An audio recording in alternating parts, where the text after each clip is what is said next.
My gosh, it's Friday already? Oh my god! And we are finally doing the show that we talked about. I don't know, friends, if you are with us, Fiona, Berhanu, myself, I think Vessa was there. Actually, Vessa was there. Bit Savage was there. A bunch of us were there on this Twitter space. I'm sure it was an Art on Bitcoin show Yes. when my friends Fiona and Berhanu decided that we're going to have a critique day. This is it. And Berhanu has so generously and boldly, bravely, courageously brought along some Yeah. fantastic images from his portfolio. And we're really in for a treat. He's going to share these images. He's going to talk about them a little bit. And then Fiona is going to give a critique. These are two very talented photographers. They're each going to introduce themselves. But we're doing something a little different today for ArtSemp photography critiques with friends. We're really in for a treat. My name is Maxximillian. I've been putting art on the blockchain since 2021, art and music.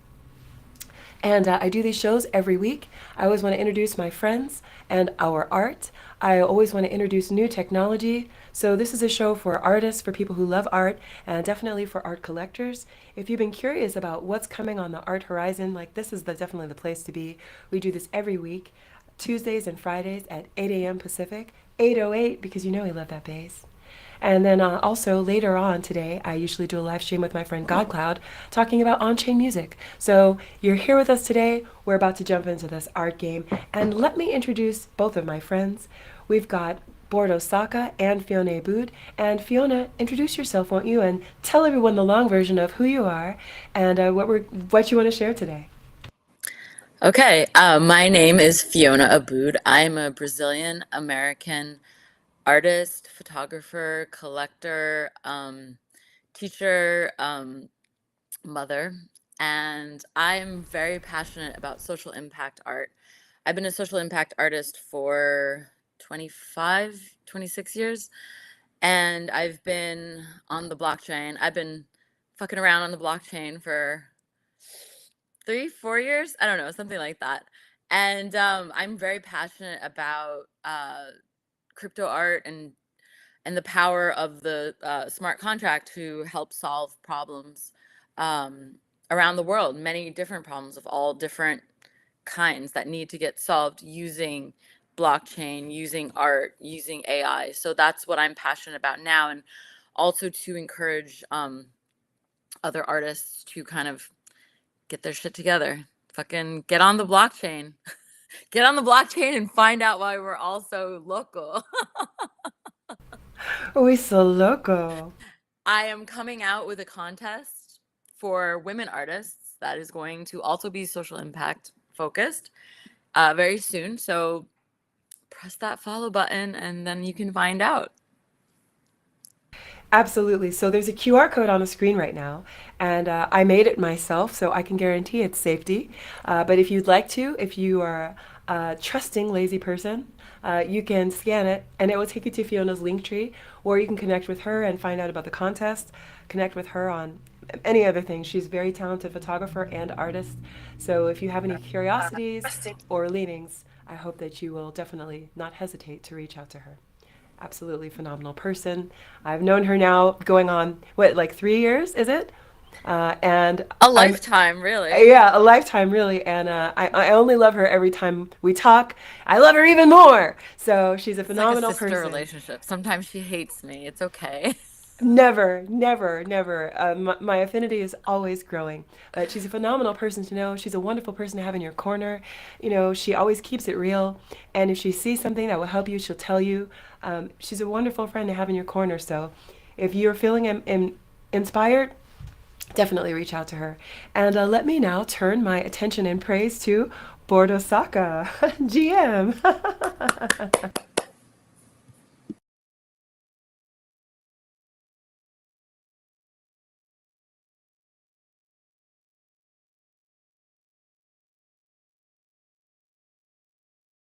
Yes, I'm excited about today. I want to jump right into it. However, I'm going to say, I'm a photographer. I am a visual storyteller. I've been a photographer for quite a while now. I turned professional photographer in 2008. I was hired to go to the continent of Africa to do a photo documentary project for a company based out of the Northwest for a coffee exposition, coffee expose. Good morning to CES creatress. Good morning, love. Glad you're here.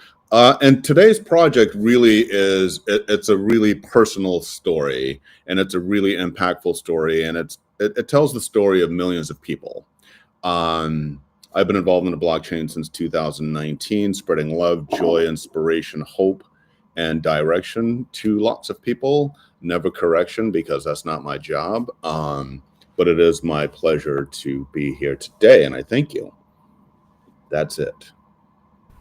It's so wonderful to have you here, Berhanu. Well, wait, let me ask you a question, if I may. Sure. So tell us a little bit about your photography, its role in your life these days.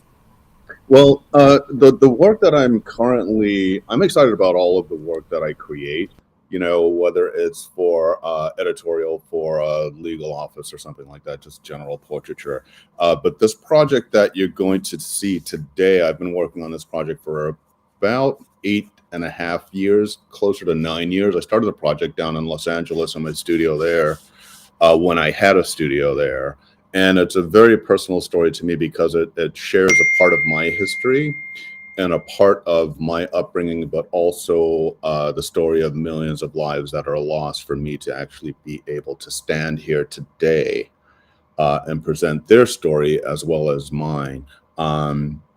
It's a social impact project, but it's a project to educate folks on something that has and continues to happen, and how we need to really be mindful of how we use certain words when it comes to certain ethnicities, not races, because I don't run. A race is a run. I like marathons. Yeah. 100%. So I want to ask you if you could just define a little bit more specifically when you talk about lost lives. What are you talking about? I'm talking about the hundreds of thousands of bodies that were kidnapped, human trafficked, and enslaved. So during the transatlantic human trafficking, those that may have gotten seasick because they had never been on a boat before were just discarded, just thrown overboard. And so I term it the transatlantic human trafficking, because not one single human was born a slave. There were no slaves. There were people that were enslaved. So that's specifically what I mean by that. And even saying that, wow, gives me a big pause. Pause, like Dame Dash. Pause. Yes, damn. Woo. And it looks like you got some support from the community. We've got Benjamin Harrison coming in telling you what's good, Berhanu. Great to see you, brother. Hey, good morning, Benjamin. Good morning. Oh my God, Benjamin is a great guy. We had an amazing time together. We met randomly at the Seattle Art Museum, where I'm a member there and they represent me. We're trying to get my work into the SAM Museum, not the gallery, but we've been working together for a while. And we had this wonderful afternoon of just sitting and deconstructing art and so forth and so on. Benjamin, good to see you. I'm glad to hear, brother. And it sounds like, Benjamin, you've joined the perfect show because we're looking at Berhanu's photography today. And with that, it's a perfect segue to jump right into the arts. And how about, Berhanu, would you like to introduce this first piece? Yeah, this first image that you see here is global society or global finance. And this first image here, the title of this project is 500 Years. And it's a personal, like I said, it's a personal story of mine that I've been working on for some time. And this tells the story of the first 300 years that the global economy was created off of the back of enslaved Africans who were kidnapped and human trafficked. Now, on my neck there, under the chain, you see $300 bills, and that represents the first 300 years of the global economy that was created off of the backs of enslaved Africans. And you'll see the ball and chain there, which signifies that there's no way or choice and agency of this, but you see the figure, me, has the strength to carry that burden, and that it's no longer an oppressive thing because I can stand upright and carry that weight because I know there's light at the end of this tunnel, though you may not see it. And then there's scarification on the body of this individual, but the scarification that's on the body of this individual is one of choice and agency, as opposed to when you wake up sick, if you cannot go to the field, you were whipped and you didn't have a choice of what markings were put on your body. And so this has this really interesting juxtaposition of strength, resiliency, and then personal choice. And so I have a surviving grandmother who's 105 years old, and that adds in another 100 years to this story. And she'll be 106 this year, in a couple of months, which really adds weight to that. And having been a victim of racism, oppression, systemic racism, and violence towards my personal being, it's really, really personal to me because of police brutality, lots of police brutality, academic brutality, and systemic racism throughout my time being a New Englander. It's just been really, really terrible. But the story has helped to free me from a lot of what I was experiencing past, but it never dies, and it motivates me to tell this story and to continue creating. Yeah. When you say what you were experiencing, you're referring to, can you describe for us in a way that anyone could understand when you say what I was experiencing? Give us an example. Think about Rodney King. Think about the visual. Well, hold on, please. Everyone doesn't know who that is, Berhanu. Oh, good Lord. Okay, well, let's back up here. Maybe you can just speak from your own. I'm asking you to just tell us from your own experience instead of giving us a. Sure. Give us just like a for instance for someone who's listening and they're not picking up all the pieces. Being a teenager and walking to the store to get a bag of potato chips and being stopped by police officers and being brutally assaulted with billy clubs just because you, quote, looked like a suspect. Got it. Being a teenager, going to the store to get snacks and being physically assaulted because you look like a subject or a suspect. That was just a small, and this happened over and over again, you know, and you're afraid to tell your parents because your parents take you to the police station, and then next thing you know, the police are like, oh, so you want to be a troublemaker. So more often than not, I wouldn't tell my parents out of that fear. Did they question you about the medical attention that maybe you needed? No, because the police were really smart. They never hit you in the head or the face. So they hit you in places where, you know, you got good muscle tone in your thighs or your buttocks or your stomach. Yeah. I'm really sorry that happened to you, Berhanu. I'm not. Thank you. Well, I am. How old are Thank you? This went on from 13 until 19, 20. Yeah. Being, you know, yeah. So I know that it's resulted in so much personal growth and development, but I'm still sorry that it happened to you because no human deserves to be treated this way. It's totally unfair, but thank you for being so strong, and thank you for coming through, and thank you for transmuting that pain into something that everyone can learn from. And so I want to allow you to say anything more that you want to about this image, and then I'd love to hear, you know, Fiona's insights and critique on the image. So make sure you tell us all you want to about the backstory, but also if there's anything you want to share more about the image as well. And then when you're ready, you pass the mic to Fiona, and we're here listening. Yeah, so I didn't start by saying all of these images in this story. It's a big story. They're all self portraits, and with no assistance. This is a triptych body of work that is intended for museum exhibitions. I did have a solo exhibition in Seattle for this project right after Michael Brown was killed, which is really personal to me because I also have a friend, Michael Brown, who was killed by the police in Boston. And so it was really challenging. Yeah. Fiona, please.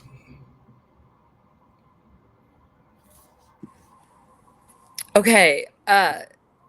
So I'm not gonna skip ahead, but this body of work is I mean, it's obviously so personal and it's so powerful. And you know, when I'm looking at work that's this personal and powerful, like photo technique, while it's important, it's not as like, you know, it's not like you're shooting like a, you know, a lifestyle campaign for Martha Stewart Living or something like that. And so, you know, like some photographers might be like, "Oh, it's too grainy, it's too that." But I love the choices that you've made with this image, how the skin, you know, it is contrasty. It is like there are parts of it that are imperfect and parts of it that are extra sharp. And I love the, you know, the repeating the way my eye moves through the image through like the circular shapes and the, you know, the line of the chain into the money and into your head, and kind of the symmetry of your head and the ball and the top part and the lower part of the frame. I mean, what really strikes me is that burden is, your body is contorted in that burden. You're still carrying that burden. You know, I often talk about how it's not just trauma we've experienced, but it's really generational trauma. And we do pass it on, and it's inside of us, whether we are conscious of it or not. You know, it's the collective unconscious. And the way that you're handling this in your work is really brave, really powerful, and I really deeply believe that this needs to be seen. It you know, we spoke before about this work, and I mentioned there's this artist, Hank Willis Thomas, that's done some work with uh black body and branding, and this idea of, despite being, you know, in, I forget the year he made the work, but in the 2000s, you know, black men are still being like kind of tied or commodified to like a sport or like an artistry. And how, and you know, obviously treatment of, God, the police murder thing is just, it's just wild. And you know, I feel like I grew up in Boston too, and I feel like I remember the Michael Brown in Boston. My like, if I think back to it, um I don't know. I don't know why I feel like Boston's like a very small kind of community. It feels like a village compared to New York, where I am. Yeah, Anyway, Fiona and I are kind of inextricably tied. We are tied together because of our. yeah, we're tied, But go and we're ahead. around the same age too. So it's anyway, yeah, I'm very sorry for your loss, and I'm sorry that you had to go through those experiences. But like Maximilian said, the fact that you've um transmuted it to create art that changes the way people, you know, relate to our history. Um, I think that there's a lot of shame in American history, and the way that Americans deal with it is they don't talk about it and they don't teach it, you know, but that's the wrong approach. The approach is that this is the history. You personally didn't do anything, but this is our history and we have to reckon with it, or else it could happen again. And racism is, I feel like, at an, I mean, I don't want to say an all-time high because I don't know the numbers, but it doesn't feel like it feels like we're very far away from things getting to where I would ideally love, everyone holding hands and not caring color of skin. It's nothing. We all bleed red, right? So, anyway, I think this is a very powerful image, and I love everything about it. I love all the choices you made, and I don't have like a maybe you should have, like, my OCD would be like, don't cut off the top of the head, or maybe that's just the way I'm looking at it. Yeah, maybe don't cut off the top of the head, but that's just like my OCD. I don't, it doesn't really matter, honestly. It's like, as a photographer, I always think too, like, what choices would I make? Um, but yeah. So I'm gonna jump in. So the crop on the top of the head is an intentional crop because that light that's on the back of my head, which a lot of photographers would consider that a hot spot, that's actually an enlightened spot. Oh, okay. I like it. I like Yeah, it. yeah. That's an individual that is enlightened through circumstances. Oh, I love it. And I that love it. translates out of me, the person Berhanu. My name means light. Okay. And through all of the experiences of racism and brutality that I've experienced has enlightened me and taught me to be the very best spiritual being having this experience so that I can share that love with other people and teach people through my fine art photography that your circumstances shouldn't hold you as a prisoner. Okay. That's so beautiful. That's the reason for the cropping here, to bring in that specific vision of being enlightened through your circumstances. Don't be a prisoner of your circumstances. And this is why I say I am not sorry that it happened to me. Why not me? Why not me? Just like I was physically assaulted a couple of weeks ago making an image. Physically assaulted. What? Older white woman. She had a cast on her hand, and I'm composing and I'm recomposing, and I turn and look, and wham! But why not me? Oh gosh. Better it was me than somebody that is Less equipped to handle that kind of situation. yes. So what the? So I'm a little bit taken aback right now that I have to now go beat up an elderly lady, but I'm gonna do it. Give me her address. there's this one. Tell me Karen's address. We're gonna make a stop over She there. has her. I'll pick you up on the way, Fiona. We're gonna go over and talk to Karen real quick. There's this one line Lakeith Stanfield's character Cherokee Bill said in The Harder They Fall. I don't like violence, but I would enjoy inflicting violence. I'm not a violent person. I'm not either. And I could never hit a woman because I love my grandmom too much. I love my aunties. I love my mom. I love my sister. I love my sisters. I just have way too much self-respect to disrespect a woman. So I would never hit a woman, but I definitely would punch one in her face. okay. Okay. I'm half kidding. But my point is that gender doesn't excuse you from protecting yourself, right? And I did. And obviously, the lady has mental issues. Anyone who would, approach and assault a person who is a stranger has mental problems. But that doesn't mean that you should become their punching bag. I know you're not, Berhanu. So I'm saying, like, I say that kidding, but, I think, unfortunately, especially, and it's the problem with these Karens, is that some people take advantage of this philosophy. They go, I'm a woman, they're not going to do anything. And then they take that to too far of a level. Yeah. And so this was definitely one of those situations. It's really an issue. But again, it was a great experience, though. It was? Because it could have been somebody who just. So what happened? I know this is a little off topic, but now that you told us, kicked in and he did a slow like taekwondo move and used. And then she backed off. I mean, yeah, you got to tell us what happened. Okay, well, what had happened was, no, I just put my hands up and backed away, excuse me, and she kept at it, and I backed away. And it's funny because I thought I should call the police. But then they'd be all over your ass, huh? What have you done to this nice lady, sir? Okay, let's move on. Is it true? Is that why you didn't call?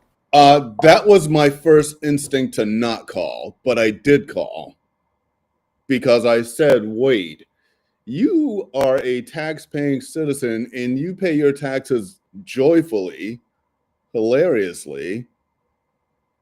Call.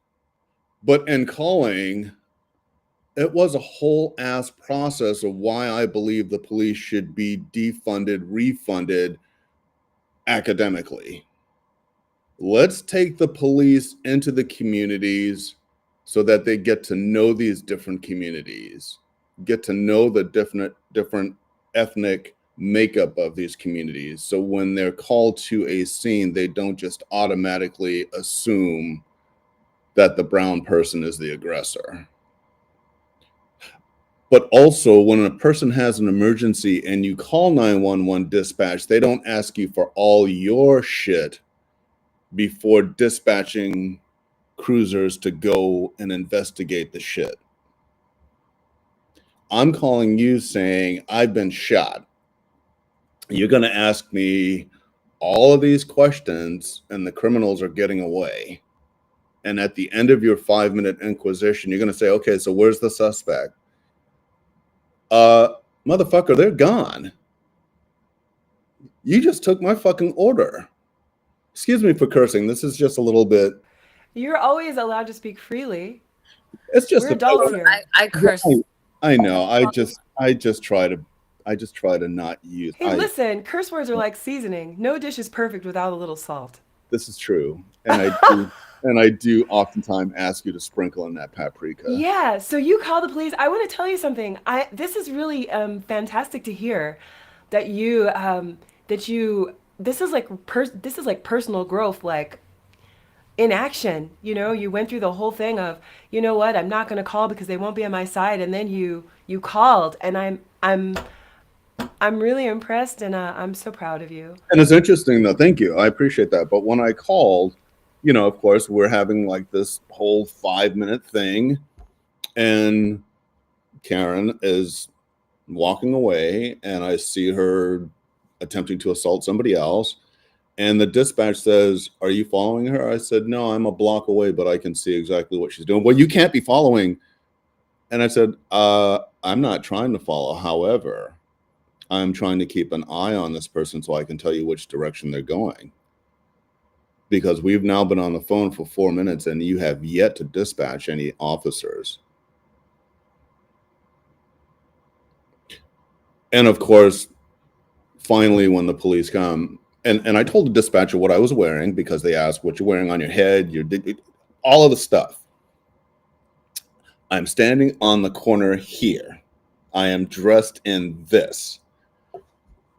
Don't you know the police car drives by me, slows down, and then drives off?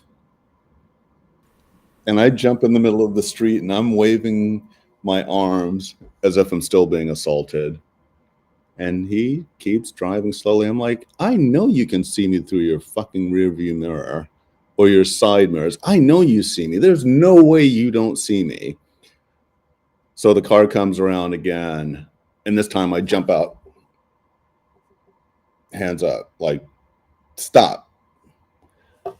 He stopped, he gets out, and of course, again, flips out his little pad, asking the same questions the dispatcher asked me. And I said, you know, the dispatcher has all of these answers to these questions.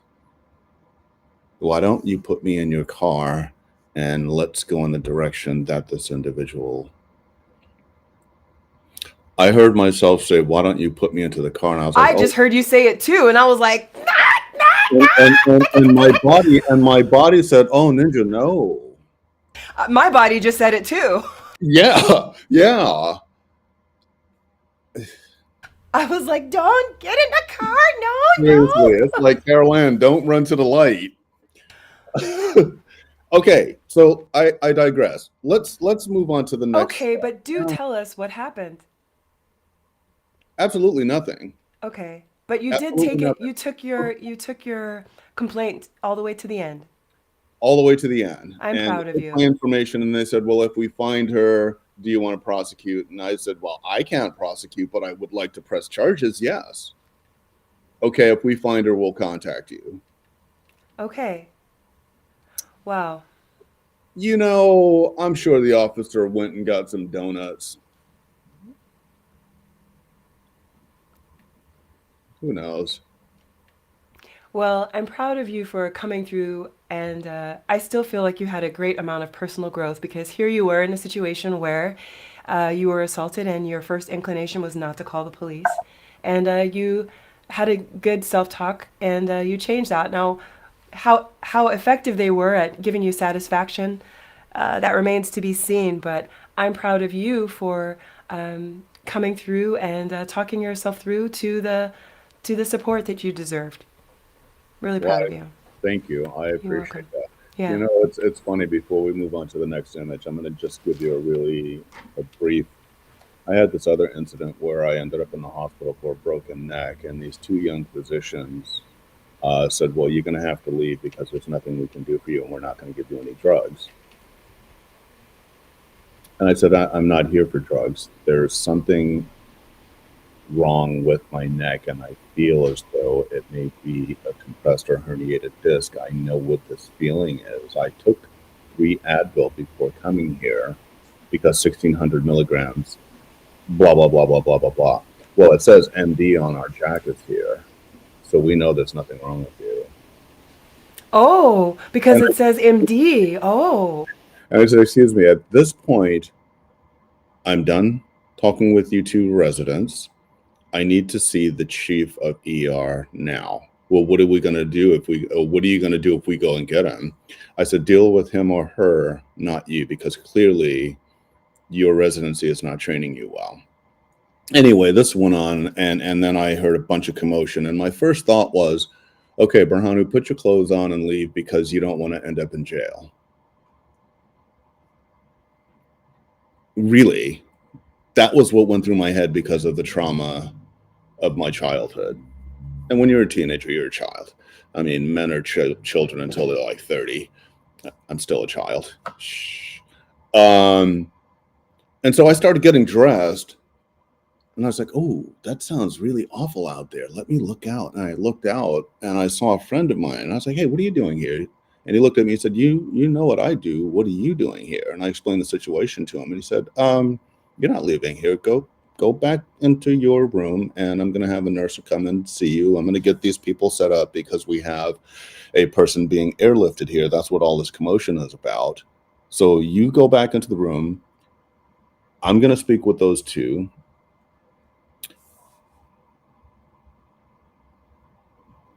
The next morning, when I woke up in ER room, my doctor had an X-ray scheduled, had an MRI scheduled, and had some a prescription for ibuprofen because I don't believe in taking drugs. Um, and he said, "If you can't make it to get your prescriptions, I'll come by your house and take care of those things for you." Turns out this was a friend of mine, by the way, who was the rotation ER chief. Black man.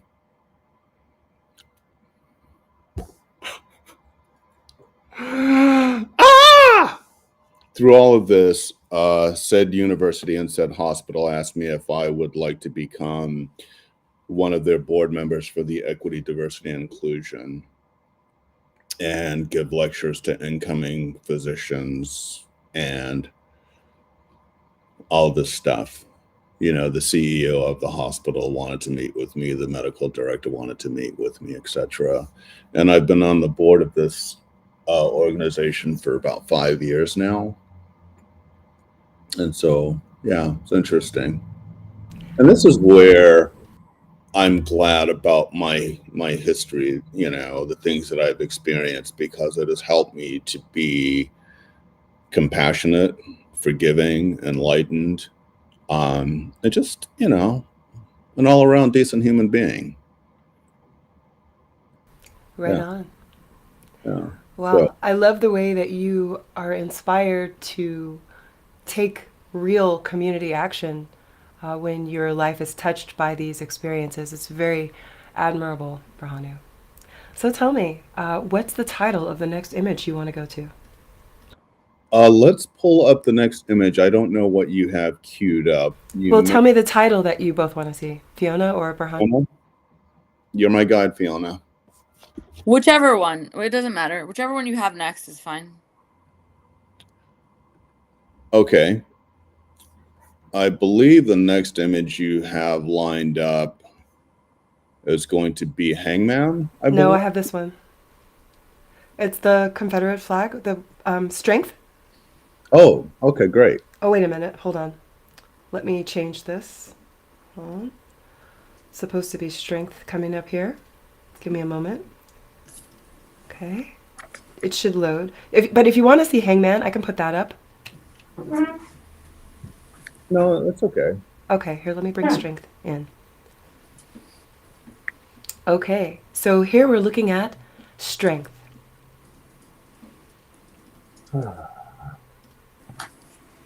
So, would you like to tell us about this? And then we will hear Fiona's insights on this. Sure. This image here, again, is about resiliency. And the hero of the shot is the fist. Not my ass. Bring your eyes off of my ass.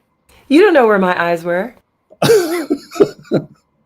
I saw those big You're parts. not in charge of my eyes. Those are my eyes. I'm going to look around. In fact, I'm going to open up more so I can see more of your ass. Look now. What are you going to do about it? It's beautiful. But really, the hero of the shot is the fist, because, again, it's telling that strength and resiliency, even in the face of severe brutality over the cause of colors. And it's so interesting that these colors in both the Confederate battle flag and the flag of the United States of America have red and blue, Bloods and Crips. It's so interesting when you deconstruct both flags, the battle flag and the flag of the United States of America, and then they have white in there. Separating those colors,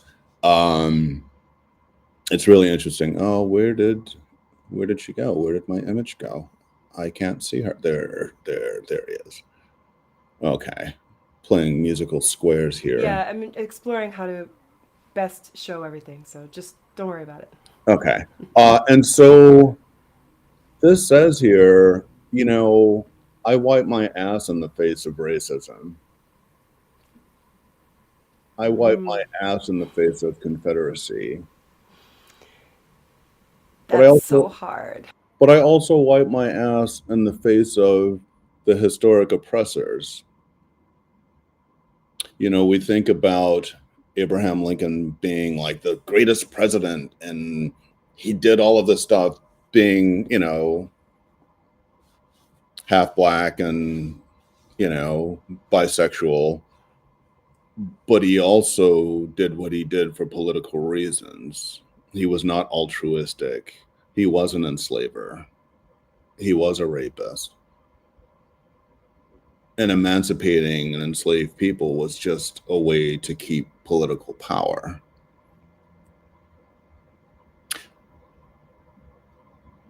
It's really interesting that when you think about it from that perspective.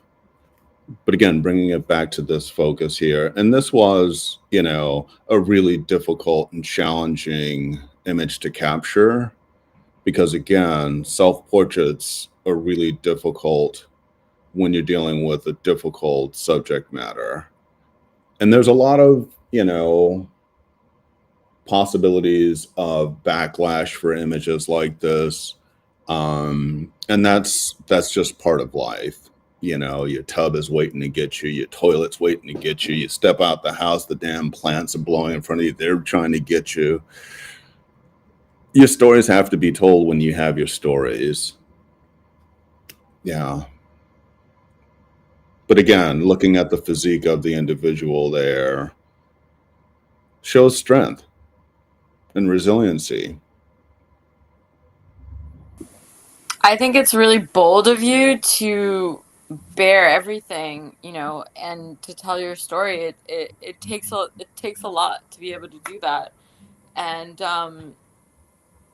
I mean it shows for sure your power in just your pose and, you know, the way your posture is. And you know, I interpret the flag kind of in the foreground of the image in different ways, sort of like, you know, this is what came before, but this is what is now, you know. And like, you may have tried to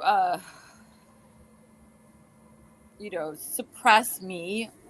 And by me, you know, I just mean Black Americans. And but I'm sitting on, like you said, I'm sitting on you now. I'm sitting on you now, and I'm wiping my ass with you now.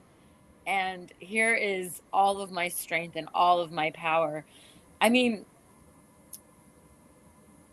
I love the choice of kind of like the lighting that is almost like a, you know, a silhouette, like the edge lighting to really highlight, you know, the muscles going down.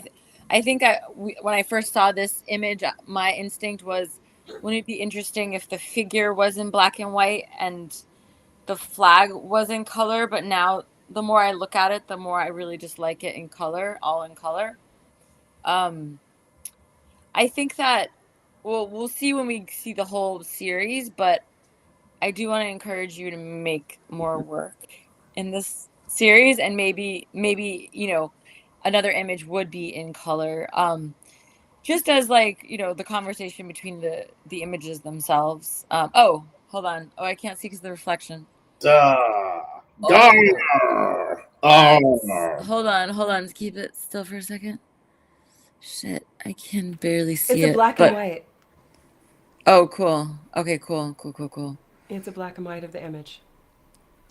I mean, what's but it's interesting. I do still really like the flagging color, even though I know that'll give that more prominence. But it's such a despicable symbol for me, and obviously, like, the way you're portraying it is like it's a position of dominance, as it should be. And you know, it disgusts me that this flag is even used, like, in the United States.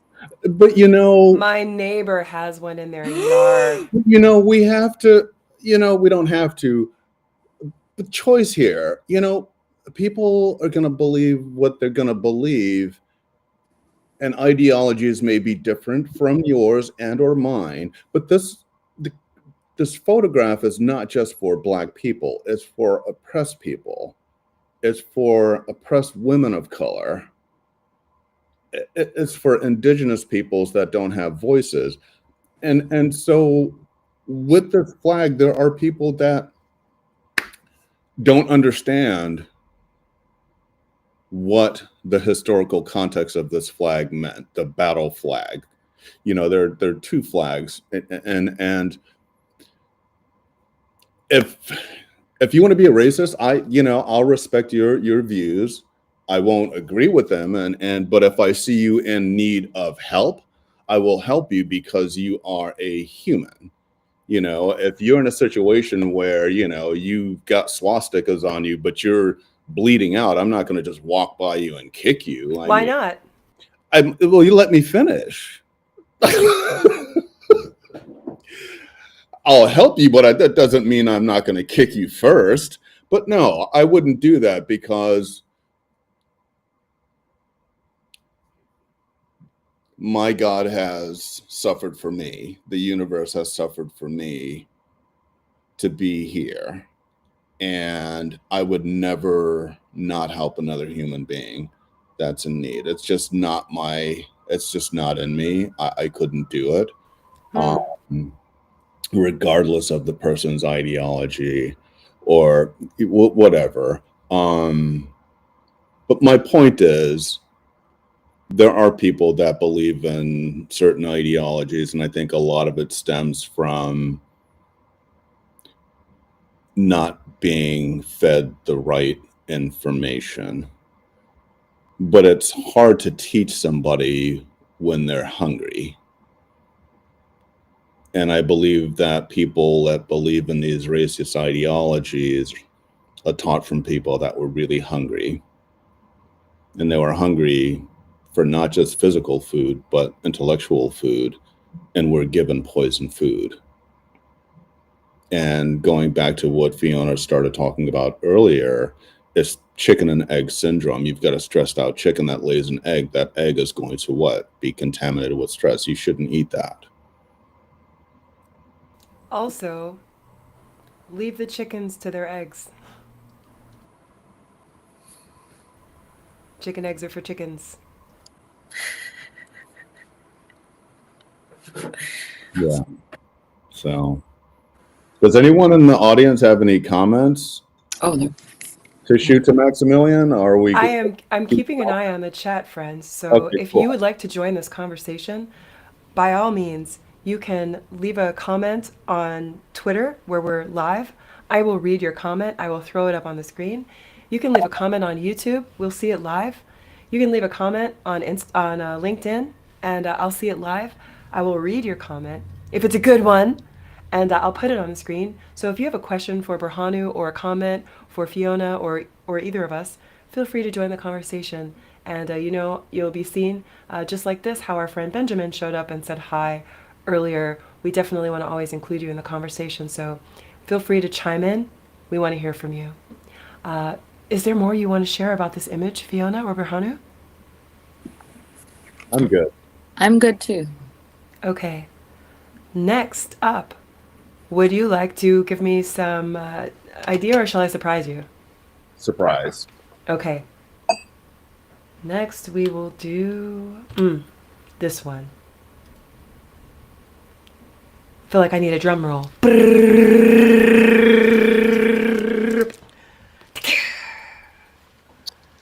Hangman. Because I'm a DJ, I have to point out that we right now have 69 viewers. That's me. I have to say it. I love it. I want to thank everyone for joining us. It's wonderful to see you here with us. Please don't be afraid to join the conversation. We appreciate your joining us. Each and every 69 of you. Thank you.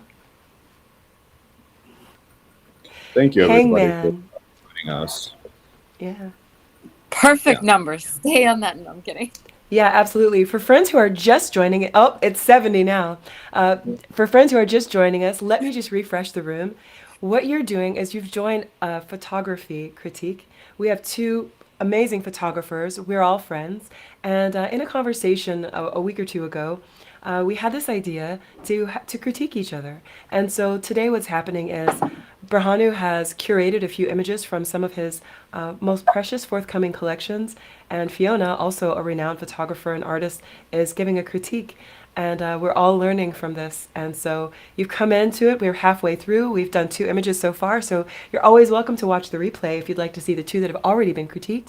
And here we are on the 3rd. It's called Hangman. Berhanu is going to speak a bit about the image, and then Fiona is going to share her insights. And here we go. So this image here, Fiona and I had a really good discussion about this image here. So what you see is a noose. A noose that was used to hang people. And so picture yourself being in this shed, being led to this noose. You know, the texture of the noose, it's so you can just almost feel the texture of it through the lighting. You know, the composition lends you to believe that you are being led through this corridor, and you can see this noose, that you know that this is for you. And it's dark, it's moody, it's edgy, because that's what one would imagine if you're walking towards the end of what could potentially be your life. And in the foreground, you see a tree that's behind this news. So you've got your foreground, your background, you've got your horizon, which is very light and almost inviting. So there's a transition that's going to be happening here from dark to light. Oh, hi, baby.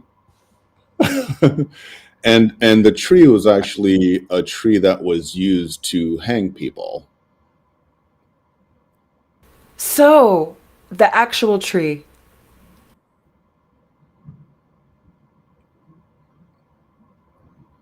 Yeah, that was one of the things that struck me. You know, I knew when I saw the noose kind of lined up with the tree that that was a decision, and it gave me chills because I made that interpretation without his description, because you know normally OCD photographers, like, we don't like to put stuff in front of trees. And it's really interesting because it gives you forced perspective, you know, and when you Hmm. look at all the different the shadows and the shapes, you know, and if you look at the ground right below the noose, you'll see those really stark shadows, but then you can see the shadow of the noose as well, which is really looming. But then there's just like objects around. Oh gosh, why is this not? I think also one more thing that I'm just gonna say about this image is I do like the choice of the flash to give the noose like this pop, and you know that it makes the sky even more pronounced because the exposure is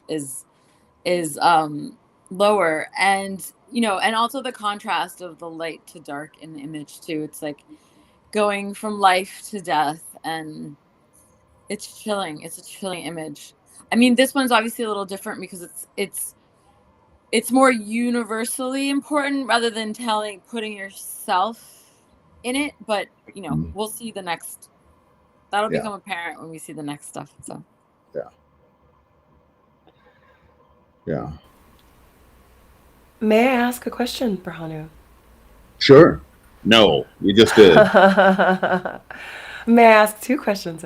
And where was this taken? What state or city or country?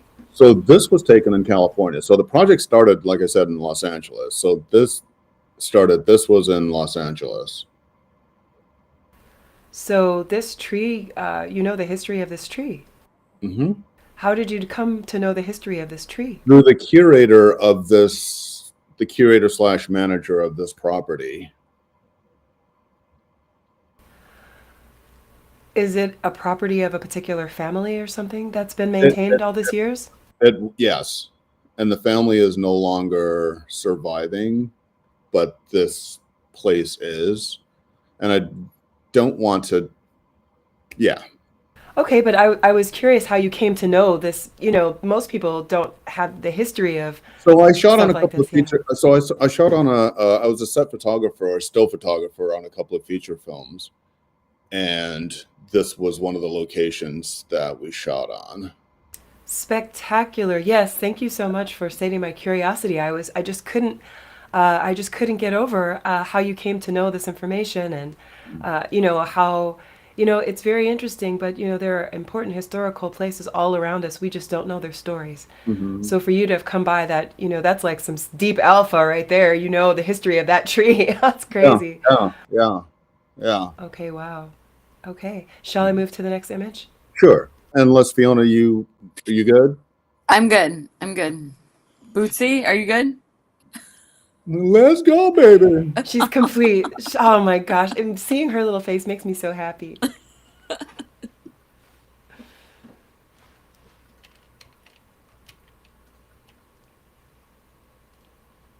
I bet you already knew the one I was going to choose next. Uploading. And Creatress, thank you so much for being here. I know you're busy at CES, so I really appreciate you being here. And everybody else, thank you for tuning in. Ooh, Appreciate CES tech. Oh, Tech. yeah. Oh, yeah. We've been hitting up the events. It's been Hell yeah. absolutely phenomenal. CES knows how to party. you. Yes, they do. Yes, they do. Fiona, I would love you to lead us on this one, and I can jump in unless you prefer. Yeah. No, sure. It's really interesting about this image how I was so taken aback by what was happening in the image that I completely anonymized the character in it, and I completely failed to even see the sword. Like when I first looked at it, all I could zoom in on was the figure. And I mean, it's it's an image that, obviously has a lot of charge, but it gives me hope in humanity, and it's like a little bit more.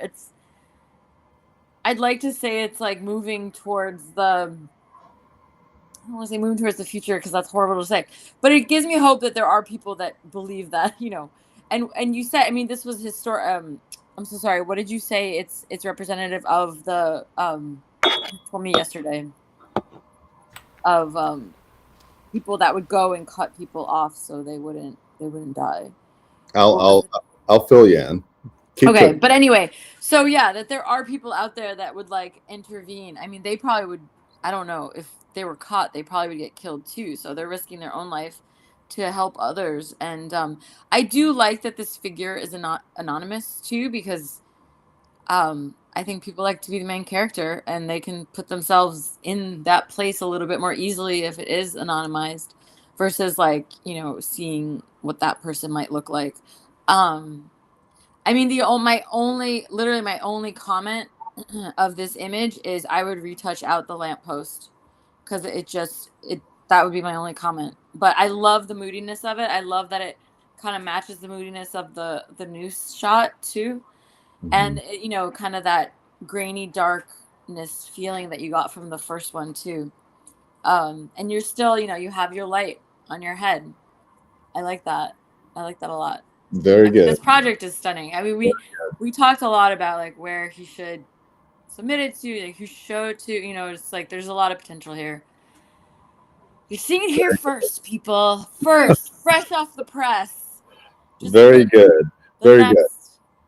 So That's art photography. Good. thank you, Fiona. That was great. So there are a few parts to this image. Maxximillian, thank you. That's good. So the first thing about this image is, again, remember, these are all self-portraits, so it's really, challenging. And it's not a self-portrait series to where I don't want to have any assistance. I am going to take assistance moving forward because there are more impactful, not more impactful, just as impactful images that I have to make, that it would be great to have somebody check my lighting through a monitor, external or whatever, tethered. But I love to make as authentic images as I can. And so having assistance on this project is really not something that I look forward to because I don't want it to feel so staged per se. I like the organic feeling of the images when I'm making images from this project. And that's why it's taken me so long, because I don't hunker down and say, okay, I'm going to make 10 images today. And because that doesn't feel authentic for me for this project. So this individual here is cutting me down from the tree, and the anonymity of this individual who is the hero of the shot really is a buffalo soldier. And, Yes, Buffalo Soldiers. and buffalo soldiers were, of course, they were anonymous because nobody wanted to believe that you could have this American regiment of Negroes that were fighting in a civil war to free an ethnicity that built the global economy off of their backs. Chattel slavery, enslaved, again, changing the vernacular. Slaves, no. Enslaved people. It's really important to me. And, they were formed during the Civil War to fight in the Indian Wars. which is kind of like, whoa, holy shit. I mean, holy crap. Wow. Yeah, the Buffalo Soldiers were just absolutely amazing people who fought for the freedoms of people, not just, African Americans, Negroes, enslaved diasporic peoples of the African community, but for people that are impressed. The Buffalo Soldiers risked their lives for the freedoms of people. The lamppost, I've had a couple of people say, I would have photoshopped out the lamppost. I don't know Photoshop. I don't even know how to spell Photoshop. I don't even want to meet Photoshop. There's a service. Not even in a photo lab. Hold right now. But the interesting reason why I push back on that is because these same type of oppressions happen today. And that lamppost signifies that people are hung from lamppost as well. Oh, and God. Even though we're in 2025, systemic racism still does happen. And this is one of the reasons why I'm not really for having that lamppost edited out, but I would love to see somebody edit that lamppost out, like Shaggy. Wasn't me. I'll send you a link to a service that does it very cheap. And I like the lamppost being there because, again, it signifies. Well, you're the artist. There are no mistakes when you're the creator. So keep it. I'm just, I'm giving you my photo brainy critique. And I love and value that because you're the second photographic artist that I respect and value their feedback and opinions of my work. Truly. There's something about that lamppost, it makes sense to me. But it's interesting how, looking at my figure, me as the person, you did notice the light as well on my head, which again, there's that enlightenment there. And is that body completely dead? Strange Fruit, thinking about Strange Fruit. We know the song, Strange Fruit. This entire body. Everyone doesn't know the song. Could you tell us its relevance to this image? Actually, yes. No, you may not play it, but you can tell us the relevance. Well, the relevance is Strange Fruit talks about black bodies hanging from the vine of a tree and how sweet the black body is to look at, and some would want to be. Others may not make it known, but often play the story at home. Oh, to be black and beautiful, strong and resilient, strange fruit I would like to be. I also write poetry, but that's another story. So were those the lyrics to the song? No. So what were you just sharing then? My poetry. That's beautiful, Berhanu. That should be part of this series. It should be diptychs with your photographs and your poetry. Well, as I said, this is part of the process. Your voice speaking those words also is just absolutely phenomenal. Did it bring water to all the good places? Yeah. Okay. Yeah. So this song, Strange Fruit, is sung by?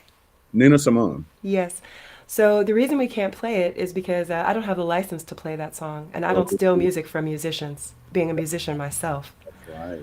Right. So, but everyone else, go on and put in Apple Music, Nina Simone, and go buy that song and listen to it.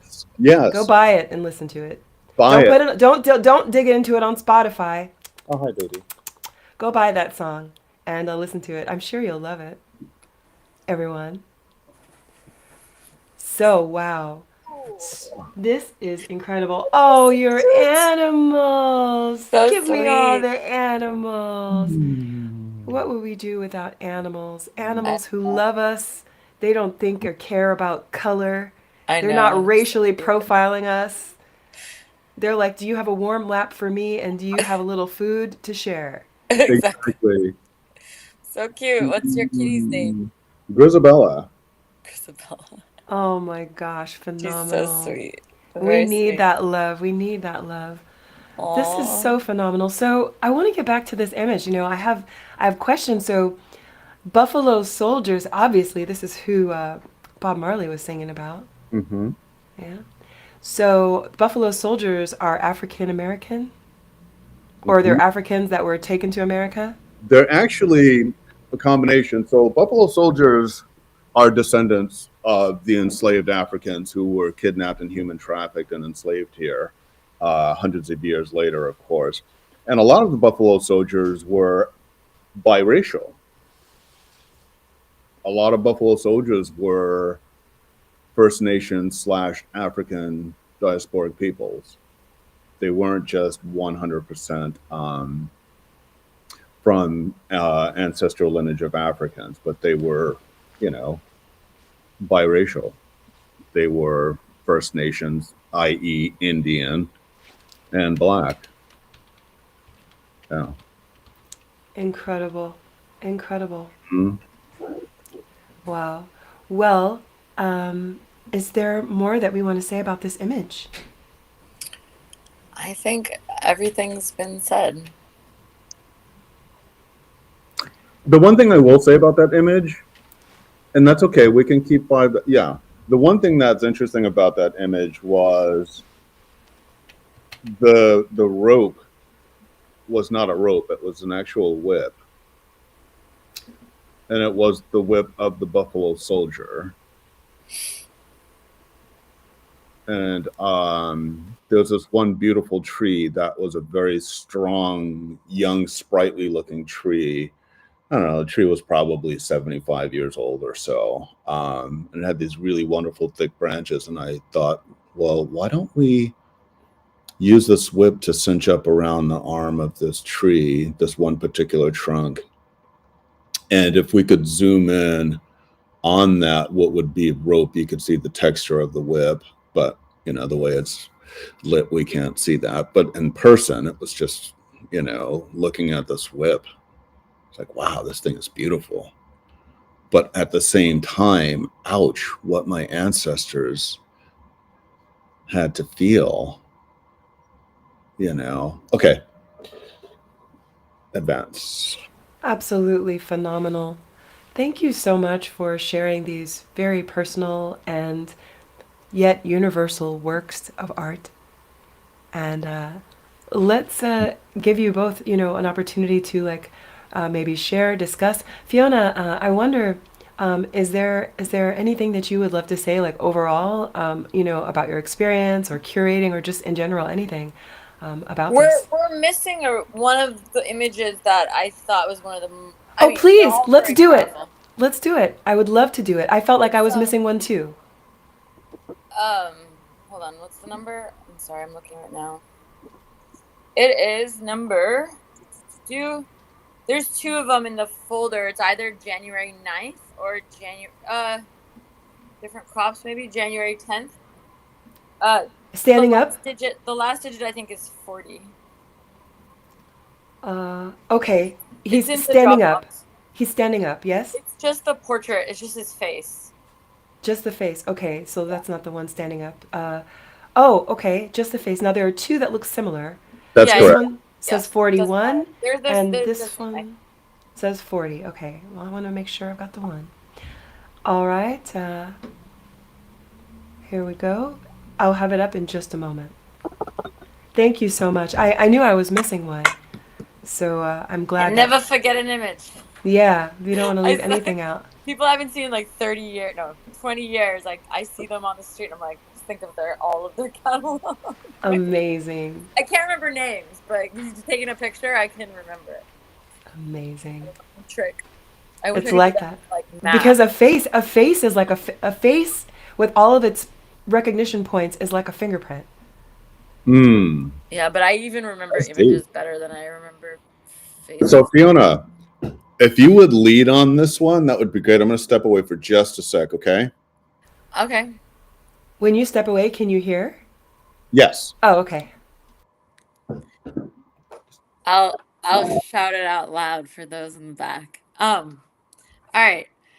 So yeah, one of the reasons why this image was so powerful, I mean, obviously it's the collar, but the eye contact too. And there there are a lot of famous historic images that were done of enslaved people in this country and Brazil and all over the world in that, constrained, like, you're owned, you are my property. And it's just it's such a stark display of anti-humanity compared with, like, the eyes, which, the window to the soul, and the choices you made, like the contrast of the light, the again, the hot spot on your head, on your crown chakra, like that light unto the world that you are, and your namesake as well, which I think is amazing. um it's just really a powerful image. I'm a big fan of photos with eye contact, just because I can eye gaze. I feel very attracted by that kind of connection.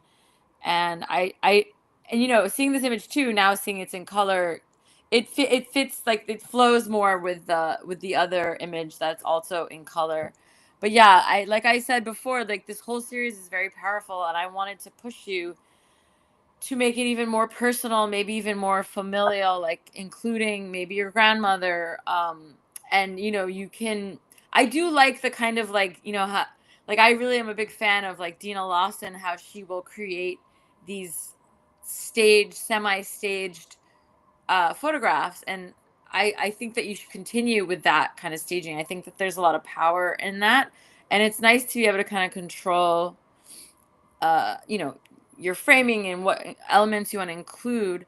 um I really like this image, and I think that this series is really beautiful. And it's real, and the fact that you're so eloquent too, like, your poetry, your words really add to the image. Like, it really gave me a whole new emotional connection with that image that you showed previously. So I think you should actually really consider, you could, do a little voice, press a button and you hear your voice. No, I don't know. I mean, yes, the quality of your voice is lovely, but the words are also, I mean, it could even be like a slide, a slideshow of the images with your voice saying the poems. There's many, many ways that this could be done.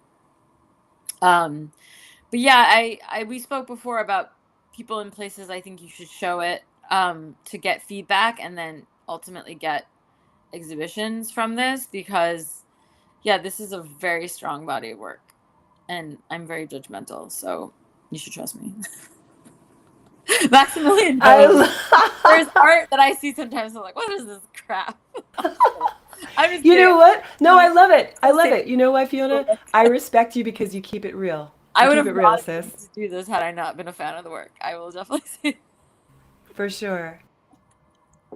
I'm kidding. I mean, that makes me sound like such a bitch, but No, you sound honest and real, and that's why I've we been love at this you. for a long time. I mean, and not that every picture I take is perfect, but I think that I think the most powerful work that I've seen photographers do has been personal and has been about themselves.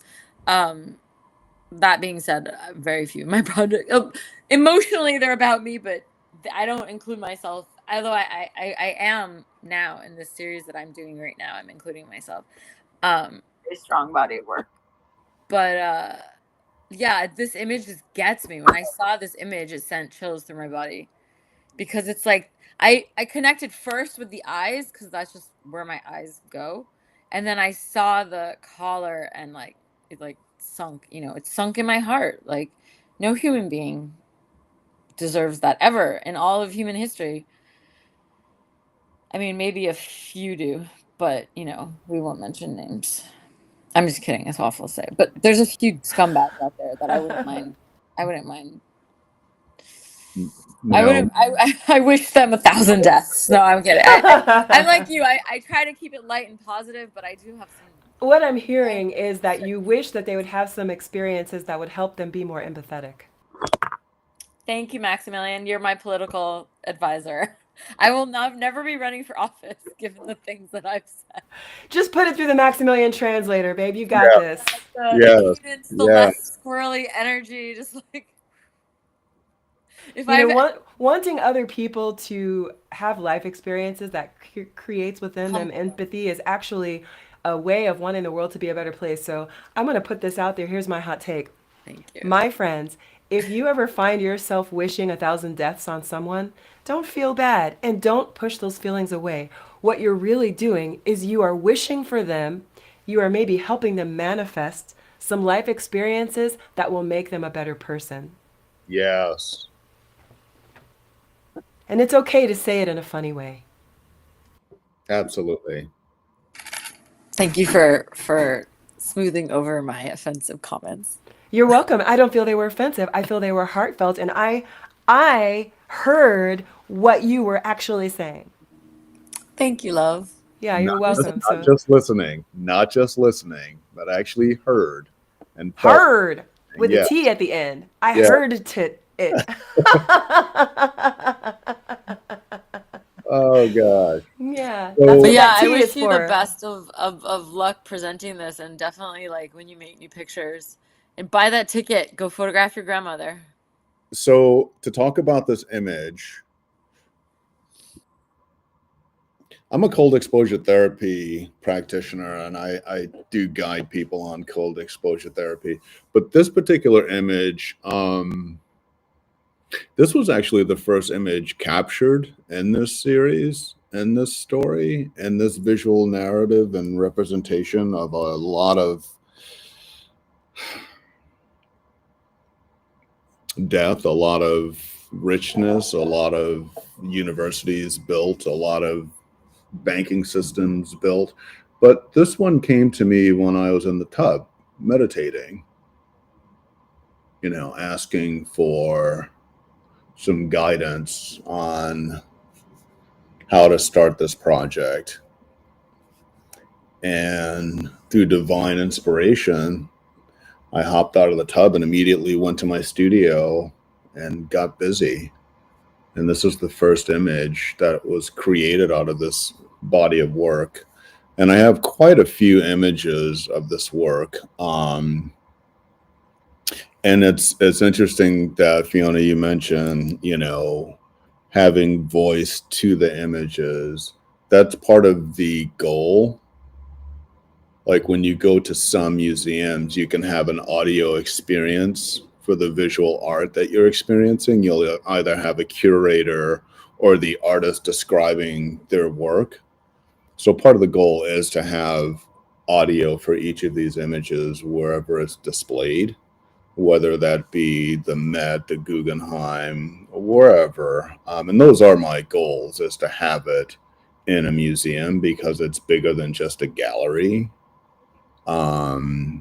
And I was actually paired with two world-renowned artists to exhibit some of this body of work, but there was a snafu and so forth and so on. So I was not put in this museum exhibition with these two artists, unfortunately. But the fact that that they are who they are is a really good company that you were considered to be. It was great. Yeah, it was great. Carrie Mae Weems and Duad Bay. Yeah, it was great to be paired with those individuals. But then the breaks. That's a high signal.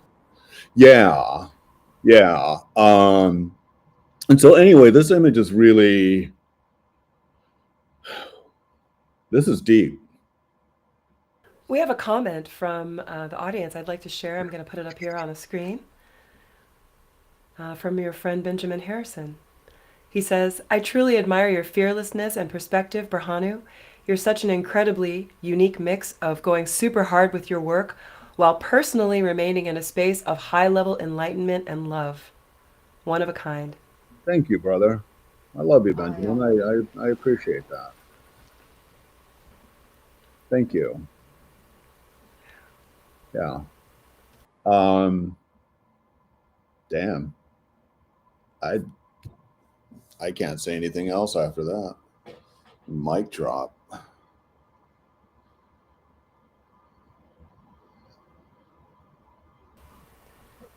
So, For a minute, I was like, "Oh, am I going to be able to get this collar off?" wow. What was your experience creating this series? That was actually, my question to you is, If you, what was your emotional state during this? Did trying on these accoutrements have any effect on you personally? What did it feel like to have that cold metal collar around your neck? Sure. I mean, it gave me a glimpse into what my ancestors potentially felt and or experienced. Come here. Let's stop that. Animal parenting never I stops, really. know. I know. And so it kind of it's almost like my first trip to the continent of Africa for that first photo assignment. It just felt like home. Not equating having the chain or the shackle on my neck feeling like home. No, not at all. Uh, hey, girl, can you please stop that? Can you please stop that? I am AI and you understand my voice, so I'm going to ask you to stop. Okay? We were having this conversation this morning about AI getting close to the point of interpreting what our cats and our dogs are saying to us when they bark and or meow, Oh, yeah, and they totally understand us. absolutely. Yeah, and a lot of times they look at us like, bitch, please. And they do say that.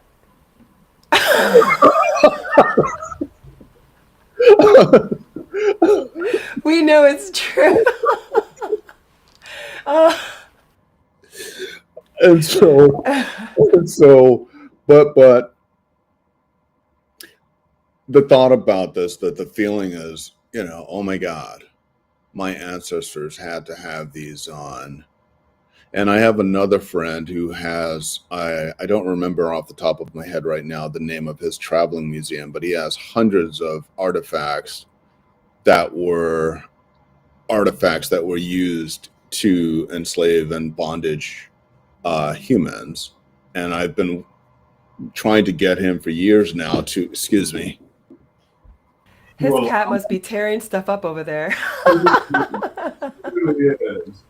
But this is her telling me something now. Yeah, she wants your attention. Exactly. That's sweet. I'm right here. If you want to come up, you can come up. My dog is acting out too. She's like, "What is mom? Why is mommy so interested in the computer?" Right. I hear you talking to these people, and I know when you're on your computer, you're doing work, and usually I can jump up and bother you and get all in your stuff. I love my little child. Oh, fur baby. So Yeah, cute. that's right. You get your rub on there. In a crazy world, they definitely provide some comic relief and some joy. For sure. And definitely the love that we need, because let's face it, this life is, it's not easy. It's not easy, and we all need a friend. Yes, we do. And animals make the best friends. Oh, look at that face. Look at that face.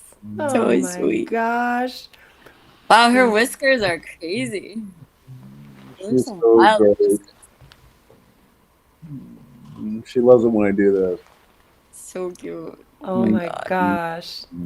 So, let me ask, how would we like to share any final words about this series? Berhanu, I know that people will have questions like, when is it coming out? When can they see more? Oh, we have a comment from our good friend and iconic artist, Creatress, who's in Las Vegas doing all this CES things because that's who she is. Well, our friend who is an amazing VR sculptor. So she Actually, says, right behind me. yeah. Oh, you have her work right behind you. There it is. I see it. That is That's great. right. You can see her work right there. And Creatress says she loves listening to Berhanu talk about his work and accompanied by a heart. So you know it's real, Berhanu. Creatress, I love you. We love Creatress, yeah. Oh. So, are there any final thoughts that you would like to share about this body of work? And would you mind, letting us know, like, where we can expect to, like, see more of this? Where can we, connect with you? We want to follow this story. So where can we do that? Well, if you want to connect with me, you can scan that QR code that Maxximillian did have on the screen there. There you go. Go ahead and copy that. And if you want to reach out to me and have a discussion anytime, you know I'm always open and available. My goal is to have this exhibited at museums. We don't know how that's going to happen, but we know it's going to happen. It's just going to take more work on my part. And having Fiona in my corner is definitely going to help not just motivate me, but inspire me to continue creating. And hopefully, hopefully within this year, we'll have it exhibited somewhere. It may be in Japan, it may be in the United States, but I'm hoping to have it travel at least to Boston and to Washington, D.C., um, to have it exhibited. And the museum in Seattle, the Seattle Art Museum, they did want to. Well, there was a conversation about having this be an acquired body of work. That wasn't really a goal for me because sometimes you can acquire a body of work and put it in storage. That is so interesting that you made this consideration, and Yeah, very astute. That's what happens to a lot of things that get collected. is They exactly. get put in storage. That's not. Yeah, But no thanks. but it depends. Yeah, it depends where it's collected. Not if it's going to go in storage. Not this No, work. but I'm saying it depends which museum. Like the Met usually has a section for new acquisitions, Yes. and they'll pull things from when they get curated into shows, and they'll lend things out too for other shows. But yeah, Well, that's the goal, is just to get the work in the eyes of these curators. I actually made contact yesterday with a curator from a museum, so we're gonna follow that path and see what happens. Congratulations, and let me commend you on your reach outs. I'm proud of you to see you doing the work. I know that even when you have a phenomenal body of work, emotionally, for so many reasons, it's not always easy to put yourself out there and to propose yourself as a show. So I want to, give you the fisties. And yeah, right? And I'm really proud of you. I'm excited to see where this goes. I got to tell you, like, the first time I saw these images, and I get the all over body shivers. And that's a signal. That's like the highest signal from on high that I'm looking at truth. When I get the all over body shivers, that's like the universe is like, you know, putting some mustard on whatever I'm looking at. Mm. And And yeah. Maximilian, you actually, I appreciate you, you know, insisting with love that we do this, that I get the work out there, that I don't just sit on this vaulted work. I have to say huge heart to you for encouraging me to not just show the work, but to talk about the work. So thank you for being that lightning rod for me and being my sister, and lifting me up, not holding me down. It's my honor and my pleasure. Thank you. See those lightning bolts I put in the emojis? I live that shit. I live that shit. I Yes, keep it yes, yes, yes, yes. real. 100.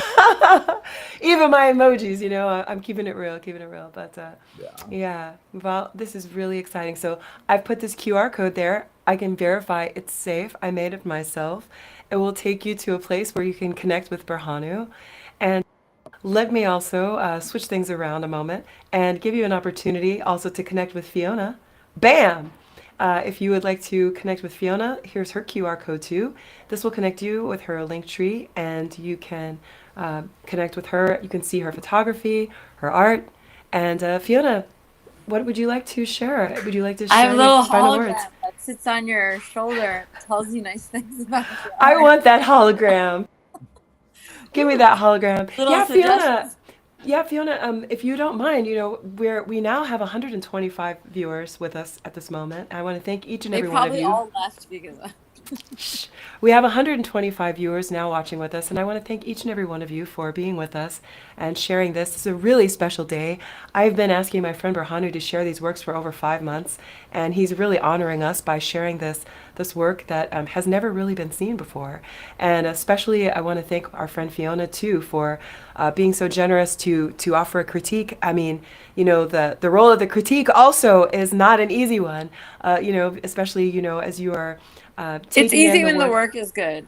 Oh, there it is. There it is. So, I want to thank you for that. And so for friends who are joining us, just now, I wanted to say, definitely watch the replay. And Fiona, will you tell for friends who maybe missed the top, tell us again before you leave about your contest too, okay? Yes. First, I just want Berhanu book that ticket. I want pictures of your grandma. I am launching early next week a contest. It's called Impactivism, even though I had a moment of doubt yesterday. And it's basically highlighting NFT's abilities to help not only art can now not only speak to social issues, it can actually help solve them. So I have created a contest with a few other people, few very cool judges, including Maxximillian herself, and a few others that I will announce next week. And there will be cash prizes, exhibition opportunities. It's only open for women artists on this first round, but I'm gonna continue this series and I'll do different things. So yeah, I'm bullish on women. So that's my And vibe. That's my vibe in January. yeah, and to add to that, just so you women artists know, this is not a cash prize as in, ooh, you win cash, but this is to inspire you to create art. This is more of, how do I say this, Fiona? It's An like a grant, endowment, a but little it's a grant, grant. Yeah, it's a a little little grant to a little pocket change from Aunt yeah, May. yeah, to help you get That through is or amazing. whatever. Get some, So go buy yourself that's a candy. yeah, so that's what we're doing. That's what we're doing. And Fiona is doing this, and I'm just going to support, financially where I can because it's important. You. That's Yeah, awesome. yeah, All right, you're Amazing. officially a sponsor. Let's yeah, go. I yeah, love it. yeah. Amazing. Amazing. Now, Fiona, would you tell us what inspired this initiative to do it like this? Um, I'd like to keep things positive, but I will just say that it was a reaction to sort of a feeling of just I don't want to use the word despair. Sort of a feeling of like powerlessness and despair that I felt about certain things happening in the United States, and I just instead of being angry about it, I just went all in, investing in women. I'm collecting women artists, having this contest. I'm teaching onboarding crypto to women that don't know anything about crypto. I mean, some of them do, but just like a total blank slate. I'm doing that twice a week. I'm doing whatever I can to help lift up, just like help women get their bag, help them get into NFTs, like let's go. LFG baby. LFG, let's go.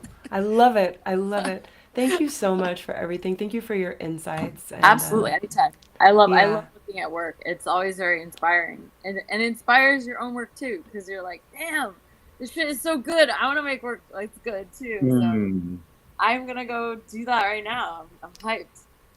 I'm hyped for you. I'm hyped for you. And I the same. And luckily for me, I have the great fortune to be hanging out with our friend Creatress. So we're going to go hit some more CES Tear events. it up. We're gonna tear it up, tear it up. Nice. Looking for all those things where we're looking at all the things, art experienced in VR is That's pretty amazing. phenomenal. Please It, report back everything. I will I can't report wait. back.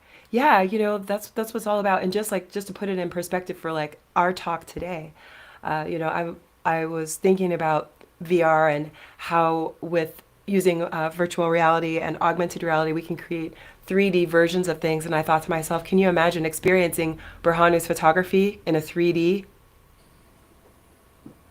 That you could see the rope and the tree and all the things that is outside. Yeah. Okay. All right. All right. Penguin Old flippers. school, but I like it. I like it. I like it. I like it. I mean, like these are like this is why I go to like CES and these kinds of events. Like I'm really want to level up art. I mean, you know, it's an exciting time. It's an exciting time. So I definitely will report back. And Please, yeah, everything.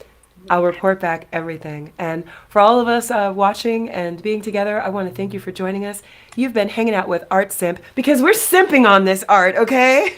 We are simping on this art. And, it's funny. I want to just take a moment to explain something. So, someone asked me, they said, simp, art simp, what is that? I said, art sympathizer. And they said, oh. And they said, well, isn't that spelled SIMP? So in hip hop, when people say, oh, you're a simp, like, now, for anyone who doesn't know, a simp is generally someone who is just like completely overtaken by like the beauty of any woman. They just can't say no. They're just a complete like softie for like any girl at all. Just have no backbone, just will do anything. That's a simp, right? I'm in general terms, right? And it is spelled like SIMP if you look it up. But I'm a word nerd and I'm a writer. And in 1946, the word simp, spelled exactly the same way, that was used to mean simpleton. And that's really where the word, the way that we use it today, that's still really where it comes from. It's just very much niched into like romance, right? You're a simp, you're a simpleton. Look how dumb you are for all these women. But I spell mine SYMP because it's a sympathizer. I'm not an art simpleton. I'm an art Mm. sympathizer, and we sympathize. We're to really sympathize. You've got to really you've got to embody it. You've got to get into it. You've got to be it. And this is going deeper. We're not just speaking academically about art. We're not just talking about the process from a place that isn't of the heart. We're getting into the emotions. We're getting into the feelings, and that's why I call it art simp. So I really appreciate this deep dive into Berhanu's art today and to your insights, Fiona. And for everyone who watched, I hope you enjoyed, and I look forward to seeing you again. If you would like to do this and you'd like to bring your art, let us know. Feel free to hit up Fiona if you want to, feel free to hit up Berhanu. Feel free to hit up myself. These are my friends and co-hosts, and we look forward to doing this again real soon. Take care. I can't say I'm qualified to critique all kinds of art, but maybe that's creatress right there. Look, she's right there. Anyway, Yeah, thank you, Maxximillian, for absolutely. being the hostess with the mostest and the most fashionable, beautiful woman ever. I mean, look at you. You're all purpled out. I love you with your stylish. Rock those awesome shoes and nerd up. I can't wait to learn from you. Oh, you're the Big kiss, best. Berhanu. Mwah. Congratulations. Bye. Bye. Bye. Oh my gosh. Well, it's been an amazing, amazing time together. Berhanu, how are you feeling? I feel great. I feel great. I I, feel really, really great. I was thinking about this. I was like, okay, so let's see my ex follower numbers drop or climb, and it doesn't matter. But I feel really, really great about today's show, and I do hope that everybody that tuned in learned something, not just about me, but the story of the global economy, of how it was created, and where we are in this present day, and how there's still people that experience atrocities.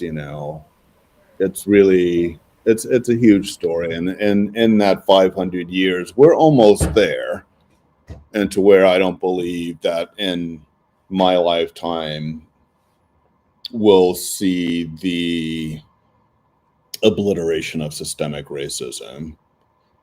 you know I can't hear you. what do you believe it would take to cause the obliteration of systemic racism? I have an answer too, but I'd love to hear yours. Well, Perry Farrell from Jane's Addiction wrote this great song titled Pets. And I believe that it will take some other beings from some other galaxy to come here and kind of make us their pets. The entire planet Earth of peoples that perpetuate systemic racism and enslavement and bigotry. Once that happens, I think that would change it. So what I'm hearing is what we need in your mind's eye, what will obliterate systemic racism is a common enemy. I agree. I was going to say aliens. Yep. Yep. It's true, because when the octopus head people come down, Berhanu and me are going to look just like you, and you're going to be like, no, I'm actually just like Berhanu and Maxximillian. I'm not like the octopus head people. But sometimes, everyone doesn't learn at the same speed. Right. Some people can look at someone with a different hair color, a different skin color, a different body shape, different amount of arms and legs, even, and still see themselves in that person. Other people, they need the octopus head people to come down Right. from outer space to show you who your people are, and that's okay. You're gonna get it. You're gonna get it, even if you get dragged kicking and screaming by the octopus head people, because they're Exactly. already here. They're already here. They're already here. They're my neighbors. They're the ones that have the Confederate flag in their yard. I'm telling you, the octopus people are they're just minutes away. Look. I have a comment from an octopus person right now. They love. No, I'm just kidding.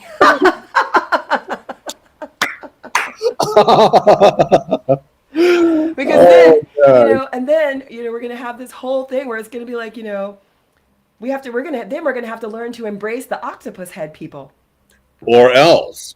Well, Octopus with those 8 tentacles. the octopus head people don't play because they'll come down here and impregnate everyone. So then the next thing you know, you're gonna wake up and you're gonna find that you are an octopus head person. Yes. And that's the second obliteration of systemic racism. That's the obliteration against the racism against the octopus head people. That's it. Eventually, people are going to understand that there's really not that much to gain by any kind of racism. Exactly. Because octopus head people, their food is delicious. If you just give it a try, sex with an octopus head person, please don't even get me started. Oh, geez. Oh, geez. We've gone. Woo! We've gone off the I jest. We haven't gotten to second base yet, but I like it. I'm just saying, keep an open heart and an open mind, and take care, friends. Yeah, take care, everybody. Spread love, spread love, spread love. If you don't know what love is, hit me up and I'll teach you. Now, that's a mic drop. That's beautiful, Berhanu. I feel like you teach love every time you're present. Even in your absence, you're still teaching love. When I think of you, smile comes to my heart, smile comes to my mind. Oh, gosh. Yeah. Stop. You're very influential, but no, it's true. You say you're Yoda with pom poms. You're very influential. Your love, your creativity. It really comes through in everything you say and do. I appreciate that. Yeah, even the way that you frame the difficult challenges, the love is the thing that you put first and foremost, and it's absolutely phenomenal to see, my friend. Thank So you. it's an honor and a pleasure to know you. It's been an honor to create a platform for you to share your most personal work. And I commend you, and I'm so proud of you. And I can't wait to see all the things. I'm looking forward to picking out the dress to wear to the first night at the museum. Sweet. Yeah. Okay. Thank you. Thank You're you. welcome. All right, everyone. We'll talk to you later. Thank you, We'll everyone. talk to you later. Thank you so much, everyone, for joining this show today. As I mentioned, it's something that I've been looking forward to doing for a long time. I encourage you to join us and bring your art. And maybe sometime we'll do this even as a panel. We'll see. Bring your ideas, and I look forward to seeing you. My name is Maxximillian, and I hope that you'll join me again. You can see me again next on Tuesday at 8:08 a.m. Pacific Time, usually doing a Twitter space with my friends Berhanu, Fiona, Bit Savage. Our friend Vessa often joins us. And we're joined by other artists as well when we talk about art on Bitcoin, often joined by my friend GodCloud, who is the MLB. And so you'll see us later today on On-Chain Music Cabal.